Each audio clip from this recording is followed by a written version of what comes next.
선거를 2번이나 이겼는데 쫓겨날 위기에 처한 당대표가 있습니다. 이준석 국민의힘 대표 얘기죠. 성상납을 받은 증거를 인멸하려고 했다는 의혹을 받고 있는 이 대표. 징계를 받느니 마니를 두고 스포트라이트를 한몸에 받고 있습니다. 이 대표에 대한 징계 결정은 2주 뒤에 나올 걸로 보이는데요.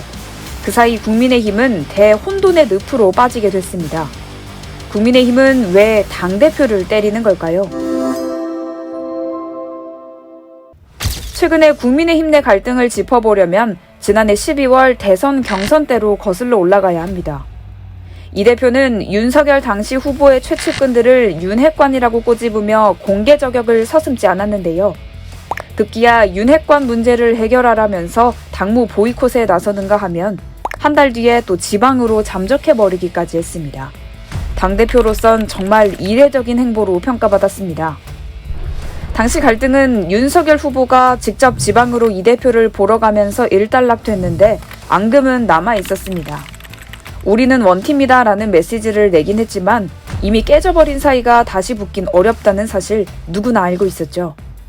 이 대표에 대한 성상납 의혹은 대선 직후이자 지방선거 직전이던 지난 4월 가세연에 의해 처음으로 불거졌는데요. 보통 선거를 앞두고 있으면 이런 의혹을 묻으려고 하는 게 일반적인데 국민의힘은 윤리위 징계 절차를 개시하기로 결정했습니다. 당시에도 윤핵관이 배후에 있는 것 아니냐는 의혹이 고개를 들었는데 그 갈등이 현재까지 이어지고 있는 겁니다.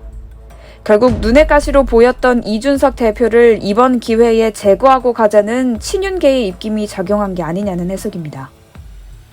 그렇다면 이준석 대표와 친윤계 중에 누가 더 아쉬운 처지일까요? 그 중심엔 2030 당원들이 있습니다. 이 대표 취임 직후 국민의힘 2030 당원들은 폭발적 수준으로 증가했습니다.